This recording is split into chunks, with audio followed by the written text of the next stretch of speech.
from Lake Isabella.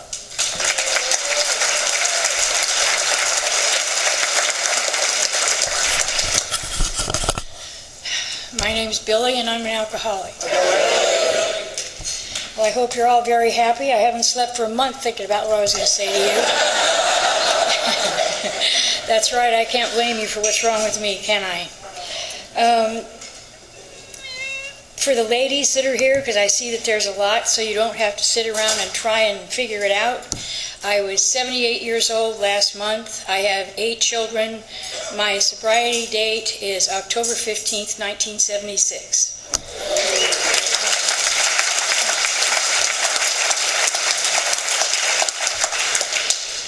I want to go back to the beginning. I only have like a few minutes to get sober, but I still want to go back to the beginning because it's important.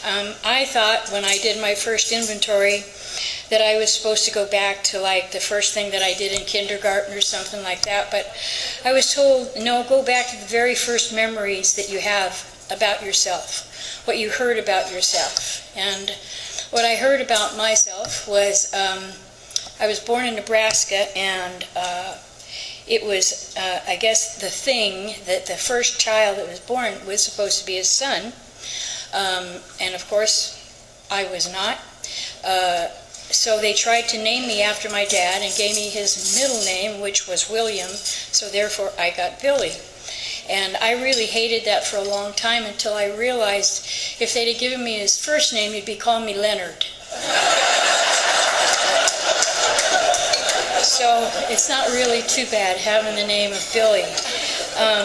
But in Nebraska, way back then when I was born, you either had your children at home, which was $10, or you went to the hospital, which was $25. And my parents said, we'll have her at home because it's only $10. So the first memories I had about me was I was wrong when I was born. And I wasn't worth much. Now, I'm not saying anybody told me that. I'm saying that's what I heard. And it stayed with me as I grew. It became a pattern. I always felt second best. I never felt good enough. And I never felt like I was worth much.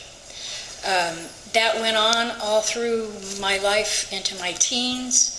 I did not drink or use until I was 13, incidentally.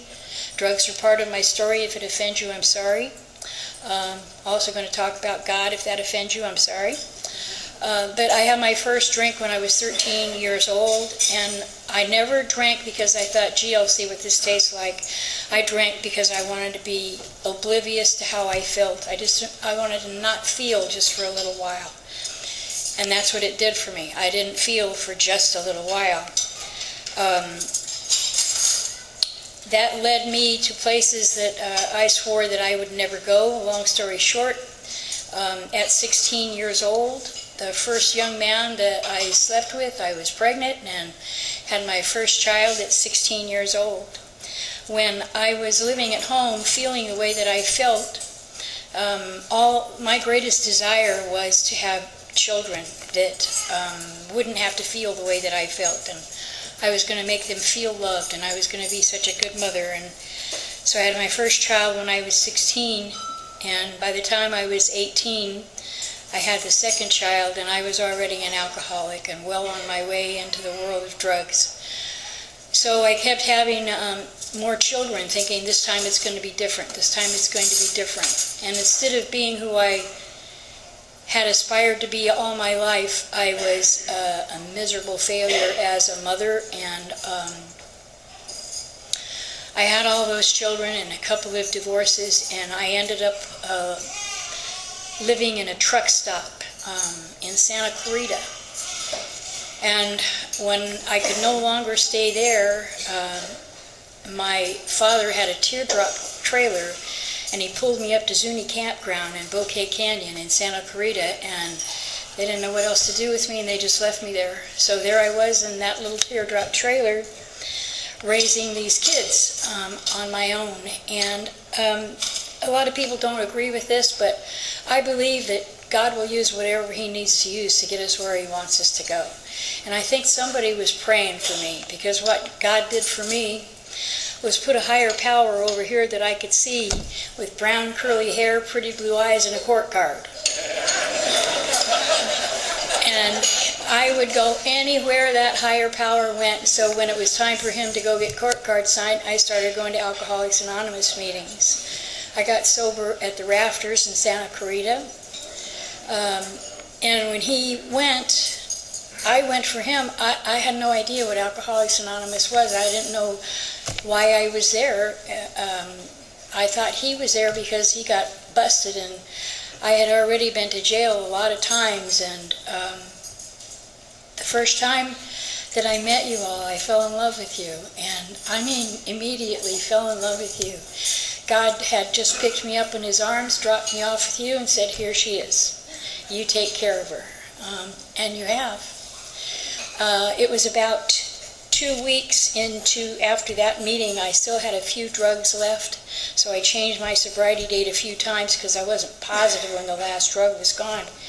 But as I say, I fell in love with you right away, and I got a sponsor very early on. I got through that without crying. I can barely say sponsor without crying. My mother brought me into this world, but it was my sponsor that gave me life and taught me how to be a mother. She had passed away, but she taught me how to be a mother, and God gave me one more chance, and I had my last child in the second year of sobriety, which gave me 8 of them, and 4 boys, 4 girls. I also have 25 grandchildren, 21 great-grandchildren, and just found out I'm going to be a great-great-grandma.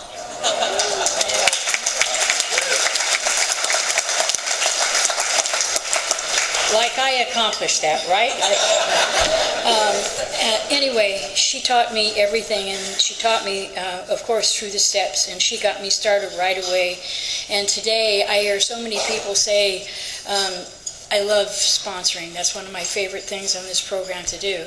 And I hear people say, oh, don't take them through the steps too soon. They could get drunk over that. Well, no.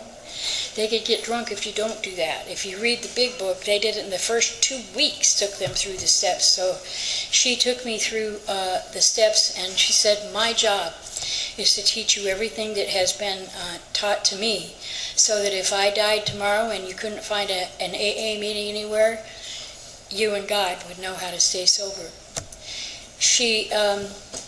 The thing that attracted me the most to her was what she had spiritually. I had been to church a lot when I was a little girl, and all I felt when I went there and when I left there was guilt, because I knew before I got home I was going to stop and steal something at the store, probably candy.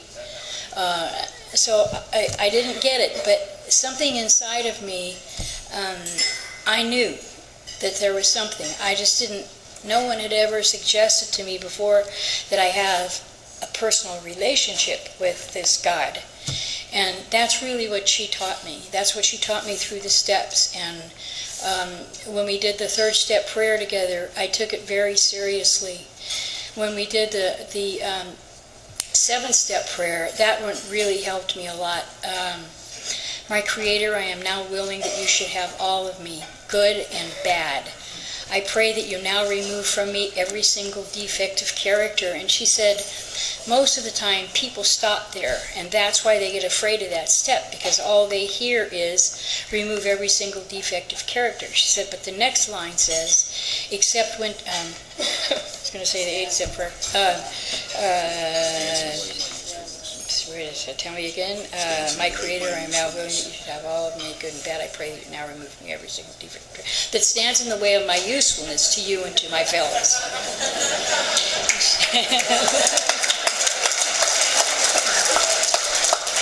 She said the reason that is so important is, she said, I really haven't seen anybody yet that have just had all their defects and shortcomings removed.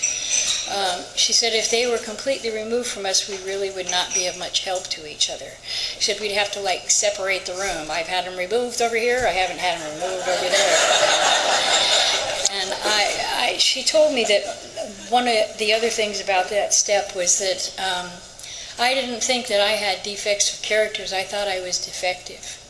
And I did. I thought I was defective, and she said, you don't feel like you're unloved, you feel unlovable. And she was right. And in order for me to get past those feelings, I had to go through the steps the rest of the way. That young son that I had in my second year of sobriety, I learned so much from that young boy.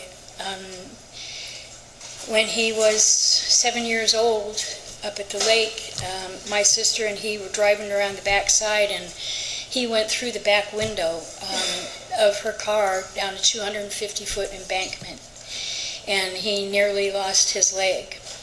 And the doctors told me that they had never seen anything like it, that they couldn't stay in his leg any longer. There was cactus in there and glass and dirt and gravel. And he said, but it was absolutely amazing. He said that the back of his leg, where the main artery is, was completely intact.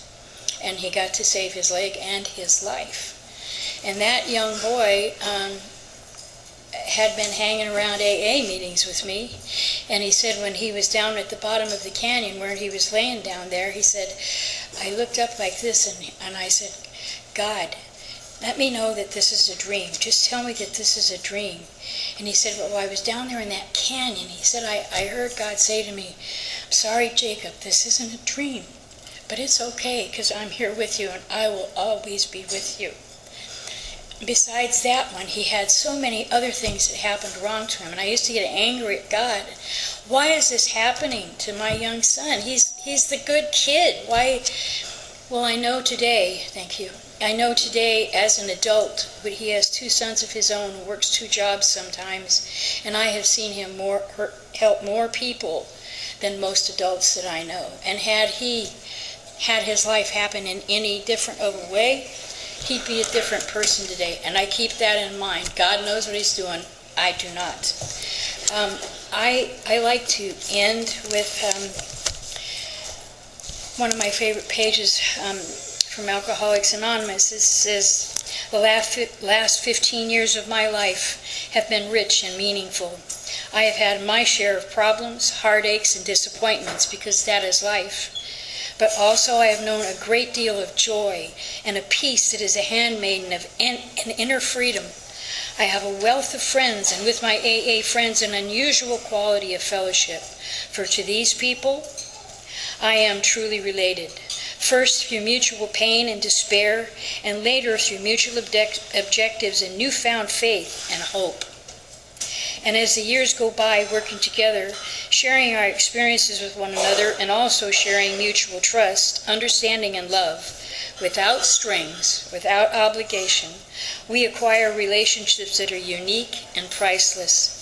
There is no more aloneness with that awful ache so deep in every heart of every alcoholic that nothing before could ever reach it. That ache is gone and need never return again. Now there is a sense of belonging, of being wanted and needed and loved. In return for a bottle and a hangover, we have been given the keys to the kingdom. I thank God so much for Alcoholics Anonymous, but more than that, I thank Alcoholics Anonymous for giving me God. Thank you.